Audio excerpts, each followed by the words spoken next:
And we are live! Welcome, everybody! My name is JettAlyx. You can call me Jet or Alex, and with me, the creme de la creme. There was something else. There was something else to that, and I completely forgot what it was. Um, it's Light underscore VIP, everybody. What's up, Jet? So, Jet, hold on. Yeah. So 30 minutes ago, you're like, yo, I got something for the intro. Listen, I completely forgot it because I was like, ah, shit, we're live, and then I kind of fumbled it. All right. What was it? Listen, my French is rusty, alright? Beautiful. It's been a while, but looks like we're just like straight into it, and we've gotta kill a match, don't we, Light? Oh, yeah. Oh yeah, we've got one hell of a match as we are here on Romanticide LE. Spawning in the top left-hand corner of the map, the red player, playing for Downfall Gaming, the man himself, Demi. And spawning in at the bottom right-hand corner of Romanticide LE, we have the Australian Terran player representing Team Mindfreak. It is Seither.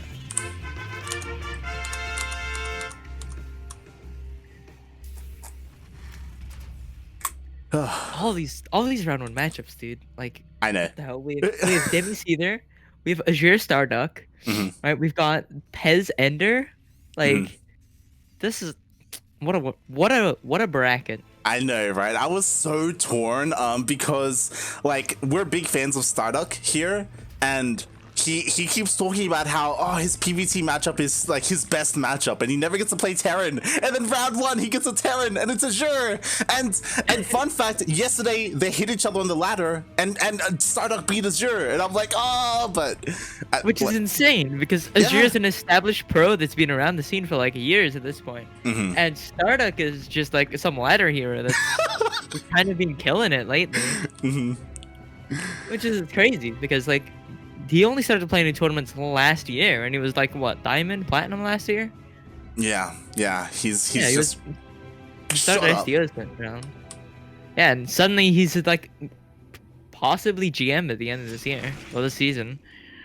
Like, it's crazy how he's developed as the player. And as somebody that's been around this community in the past, like, how long have I been in this community?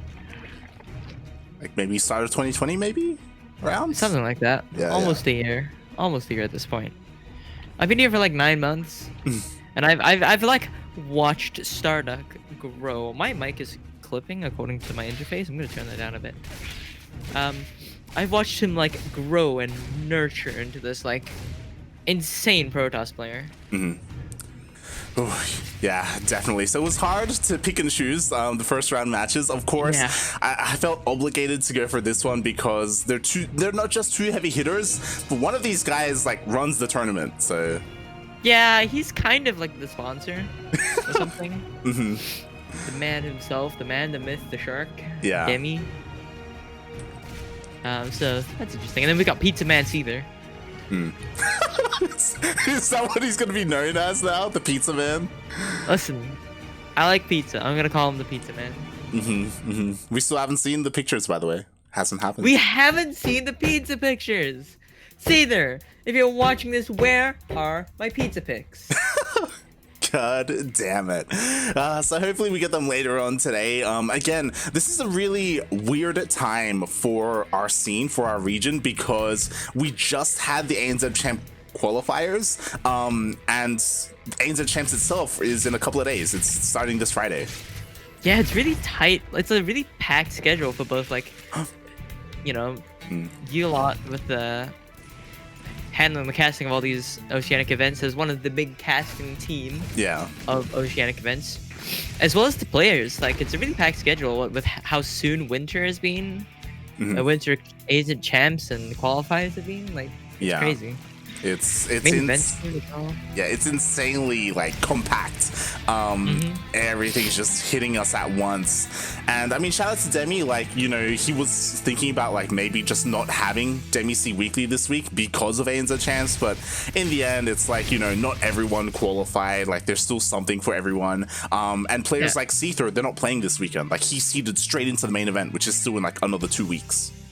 Yeah, he doesn't even have to play through the champs. Like the champs is another, what is it? It's 1 seed? It's 5 players make it through ANZ champs. Oh, okay. Yeah. And then you get what, 2 from the qualifiers or something? Well, 3 people got seeded into the main event, the 3 highest ranking players from DreamHack Fall, and that's Seither, Probe, and me and Micah. So they like skip that whole section entirely. Gotcha. So they skip the qualifiers, they skip the champs, they go to the main event. Yeah. I avidly follow the scene, and I definitely understand everything about the entire process of the entire ESL Pro Tour. Don't worry about it. Exactly. I know what I'm doing. Professional caster, by the way. I'm not a professional. They don't pay me. This is true. I can confirm. Life doesn't pay me. If only. Dude, if only. Holy shit. Yo, if I could get paid to cast StarCraft, hell yeah. That's the dream. That's the dream. Oh boy. And so far, yeah, like things have been slowly ramping up. Seither, he's going for his like big Rax explosion. We've got 5 Raxes, 1-1 on the way. Yeah, he's going for the quick 5 racks into a 1-1 timing. The combat shield starting up 2. Still gonna have the Hellions harassing out of the field. Opted for the 8 Hellions. I don't think there's a Liberator. There was not a Liberator. There is. It's actually killing a decent amount of workers. I was like, wait, did it die? I didn't see the dot. But you know what? It's doing good work. He went for the more expensive and more aggressive opening, the one that has to do damage, which it certainly is, because it already needs 13 drones, and he's still roasting. Oh no! Oh Demi, that's not the right way you want to pull those. Oh, he's not playing 1 though. That's a lot of drones dead. Yeah, like it's always like a hard thing to see when you see the. Oh, that's it. He just ends it. Oh, he just taps out. Oh my god. Like I was saying, like the 8 Hellion version of the 1-1-1 opening is extremely aggressive. You have to do damage, otherwise it's pointless. And he just won with it. Oh yeah, it's incredibly aggressive, and normally you go for that kind of multi-prong, like you set up your Liberator in one of the bases, either like the main or the natural, and then you go in with your Hellions. And Demi was just incredibly greedy, like looking at his like army, like his supply, like he just wasn't making units. That's a certified Scarlet moment. Yeah. Just like all drones, no units. You had like 10 Lings and like 5 Queens, and that was it. Yeah, it's rough. Like when it comes to TvZ, like especially when you're going up against a player like Seither, like he hits like these crisp timings, and you need to have a certain amount of units to defend, otherwise you just get kind of pulled apart. Yeah, he had the 1-1 timing on the way too. I think it was a double drop. Yeah. That would come in with stim, combat shields, and 1-1. Ouch. Yeah. He didn't even get to that. You know, it's he didn't even get to that. Like. He could have, and by the time that 1-1 timing hits, there's nothing Demi can do to respond with the damage that was done. Like if he had stayed in the game. Yeah, I was honestly surprised, because like I saw like the timing and all that stuff that like Seither was building up, so I was like kind of like chilled out, you know, like, oh okay, it's gonna be well until that hits. Then he just kills Demi. Demi just dies. That was definitely a game. Also, we have a resub here. From I don't know how to pronounce names. I was waiting for you to try and pronounce it. Suko. There you go. Yeah, Soko. He is based off his name, he plays a lot of OC. Yeah. I noticed. Mood. Yeah. Thank you so much. He is one of the original CranKy Ducklings from back in the Crank days. He's also one of our longest supporters, as he's subscribed for 33 months. It's a hell of a long time. is an OG. See, I'm the opposite of an OG. I'm very new. Is this the right version of Lightshade? It's not the LE version.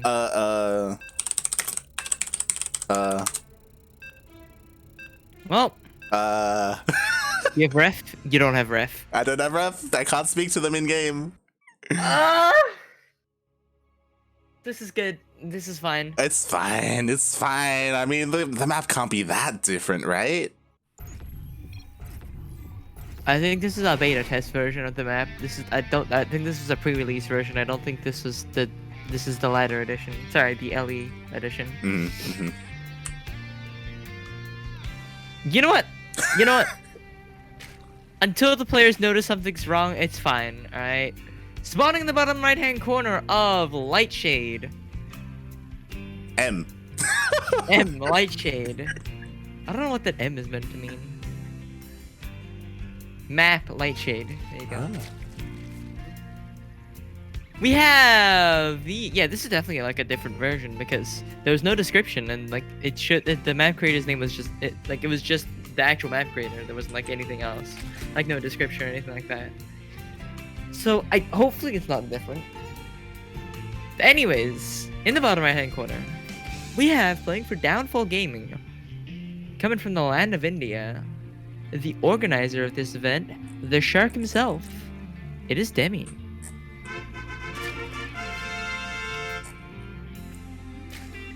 And spawning in the top left-hand corner of Lightshade M, we have the Australian Terran player. Everyone exclamation mark Funada, old mate Sheldon in the chat because he's the one who made the map for the lobby. We have representing Team Mindfreak, it is Seither. God damn, they forgot to give you ref too, so We can't talk to them, it's fine, it's fine. yeah. Unless we like whisper one of them. Yeah, I mean, this is the version that basically, I'm pretty sure this was the version that was submitted to the TL map contest. Okay, so this is the final version that's submitted. Unless sometimes Blizzard changes the maps after they receive them. So sometimes that does happen, but you know, we'll see. I mean, I'm sure there aren't any major changes. And yeah, hopefully if there are, they don't impact the game in any way, shape, or form. I sure hope so. This is the OG Blizzard untouched. Oh. Uncensored? Uncensored Maras map. Oh boy. Yep. Hopefully we don't get banned from Twitch. Hopefully this is PG-13. We'll see. Monka TOS. M is for Maras. Okay. There you go. So it's just her name before the map. Mm-hmm. Maras edition. Oh, okay. Maras edition. Yeah, there you go. Emmy. Makers mark them. Oh, okay. Some things I learned today about map making meta. They sign their maps with just their first letter of their handle in front of it. Yeah, you learn something new every day. It's pretty cool. I'm sure like a bunch of them have like different signatures for that sort of stuff, right? Like, sounds pretty cool. That's just how they mark the maps in the square bracket before the name. It's like a signature. It's kind of like how artists sign their work. Yeah. Something like that. Anyways, this is just banter going on because it's a macro game. You know? Not usually much to talk about. I don't have the brain cells to make reads. It's all good. This is a lot more economic oriented coming out from Seither. He threw down his third CC before the starport.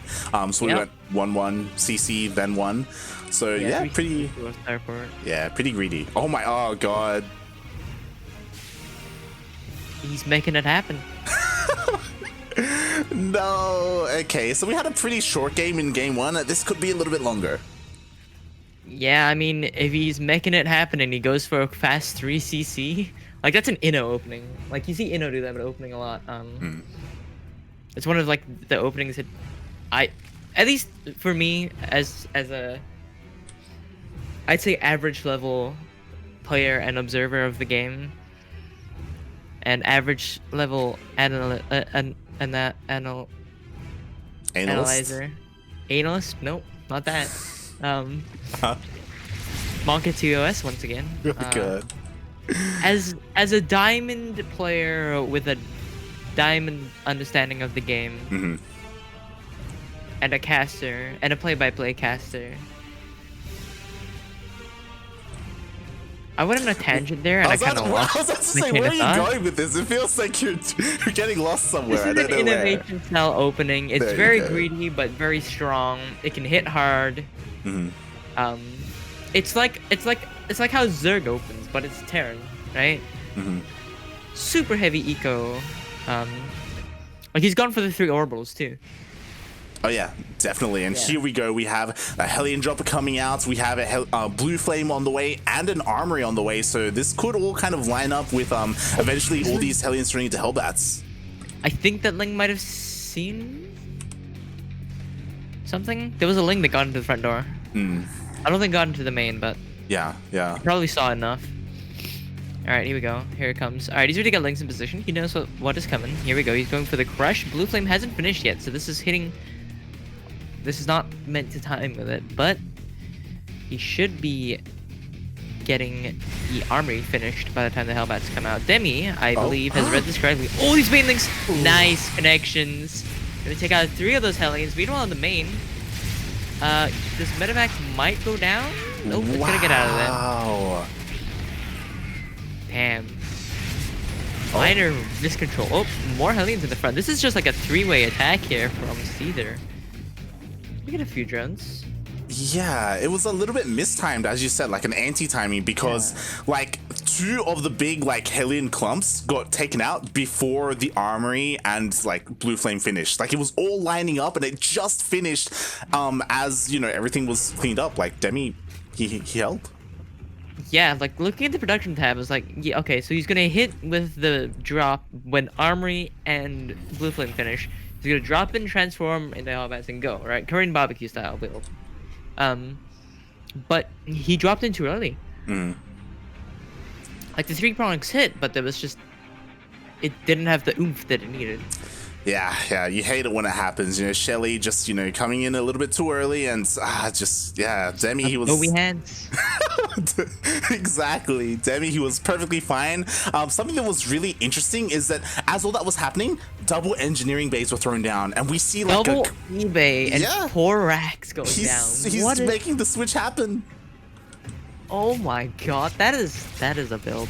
That's a lot of racks. The reaction! Uh-oh, no pull. Okay. There was more over there. It's 24 drones just die. That was too much, and now we have another drop on the way. We got Liberators on the way as well. Like the harass is not stopping, and already Demi has taken a huge economic blow. Seither just don't stop. He don't stop. He's just going. He hit with 2 Widowmine drops at the same time and is the 3rd on the follow-up. He's already got a 1-1 stim timing on the way. He knows the mutas are coming, so he's got a Thor almost out. Like, he has 2 factory production in a 5 racks build. Alright, okay, so Demi, he sees the Widowmine drop this time, so he does pull away just in time, so shouldn't deal too much, but at the same time, the Liberators are sieging up.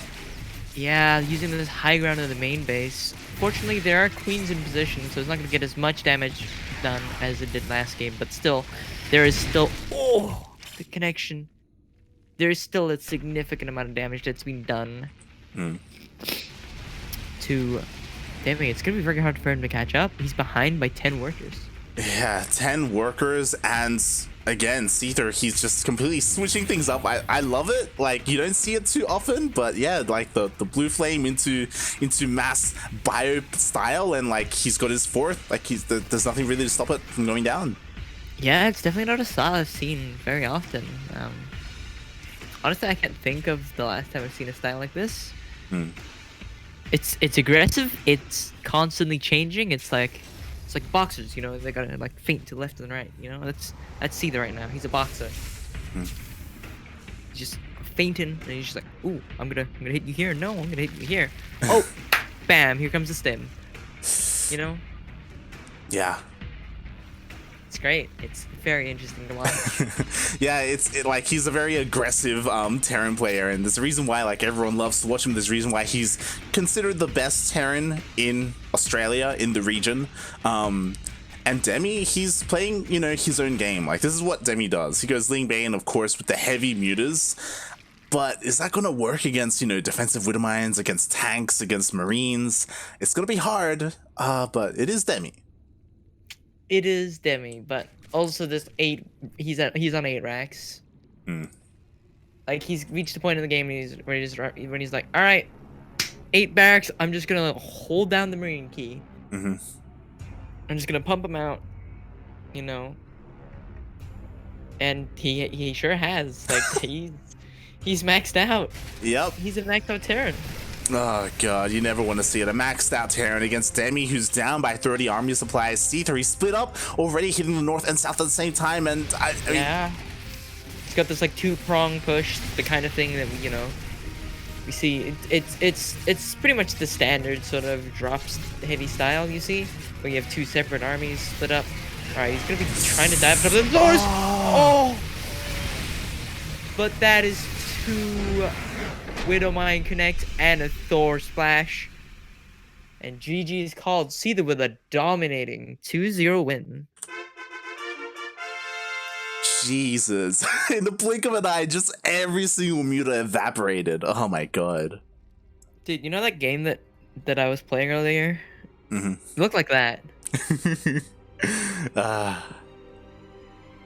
Yeah. Like, where did my mutas go? Where'd they go? GG.